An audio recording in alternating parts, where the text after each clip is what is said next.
Jumpa dengan Tante Mei hari ini. Kita akan mendengarkan satu buah renungan. Sebelumnya itu Tante Mei ajak kita semua berdoa. Tutup mata, kita berdoa. Terima kasih Tuhan Yesus buat kesempatan hari ini. Kami boleh mendengarkan kebenaran firman-Mu. Berkati anak-anak yang di rumah Tuhan yang siap mendengarkan firman-Mu. Kami dengar firman-Mu dalam nama Yesus. Haleluya. Amin. Puji Tuhan, kali ini Tante Mei akan membawakan satu buah renungan ya. Mungkin anak-anak sudah pernah dengar cerita tentang seorang Samaria yang baik hati. Nah, cerita itu terdapat di dalam Lukas 10 ayat 25 sampai 37. Nah, diceritakan di situ Yesus menceritakan bahwa ada seseorang yang sedang mengadakan perjalanan dari Yerusalem menuju ke Yeriko. Nah, di tengah-tengah perjalanan orang tersebut dirampok. Semua hartanya diambil ya. Bahkan dia dipukul sambil berdarah-darah ya. Jadi dia terbaring di jalan dengan badannya penuh luka. Apa yang ada padanya diambil oleh sekelompok orang-orang yang disebut dengan perampok. Nah, pada saat dia sedang tergeletak di jalan, tiba-tiba di jalan itu dilewati oleh seorang imam. Seorang imam itu adalah orang yang percaya, yang tahu Tuhan. Tapi ketika dia melihat orang Samaria ini, ya, orang ini tergeletak, ya, orang Israel tergeletak di jalan yang dirampok tadi, dia hanya melewati, dia melihat, dan terus dia berjalan. Kemudian turun lagi lewat lagi seorang Lewi, ya. Lewi itu adalah seperti seorang pelayan Tuhan yang ada di gereja. Nah, yang tahu apa itu firman Tuhan, mengerti apa itu firman Tuhan.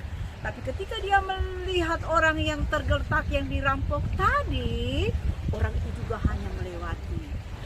Tiba-tiba ada orang Samaria, ya.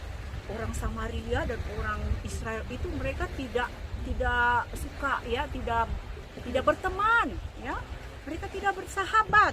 Tapi ketika dia lihat ada orang yang tergeletak, penuh dengan luka, maka jatuh hatilah dia kepada orang itu. Dia tahu bahwa itu orang Israel, tapi karena dia melihat ada orang yang menderita, dengan belas kasihan yang luar biasa, dia menolong, dia membersihkan luka-luka orang tersebut. Dia balut, kemudian dia naikkan ke keledainya, dan dia bawa di penginapan.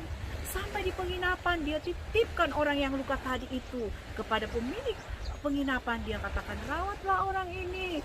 Nanti ketika aku kembali, ketika ada kekurangan biaya, nanti dia akan menggantikan. Nah, orang Samaria dan orang Israel itu orang yang tidak bersahabat. Tetapi orang Samaria ini dia memiliki hati yang luar biasa. Wow, anak-anak juga harus punya hati yang luar biasa. Memiliki kasih tanpa memandang bulu. Siapa saja yang perlu ditolong, kita harus tolong. Tanpa melihat dia agama lain, dia dari suku mana, dia bangsa mana, kulitnya hitam atau putih, rambutnya keriting atau lurus, semua kita harus tetap menolong ya. Dari cerita ini anak-anak nanti ini akan kasih kesimpulan bahwa cinta kasih yang tidak terbatas itu harus ada dalam hidup kita. Seperti Yesus, dia mengasihi semua orang. Yang kedua, cinta kasih kepada orang yang membenci kita. Kepada orang yang membenci atau memusuhi kita, kita juga harus mengasihi. Yesus bilang, kasihilah musuhmu, ya.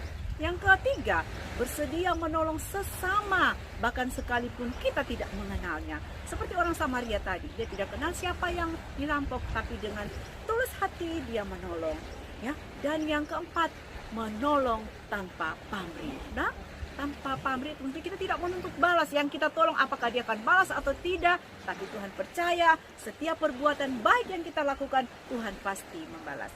Amin. Mari kita berdoa. Terima kasih Tuhan buat firman-Mu yang sudah kami dengar hari ini.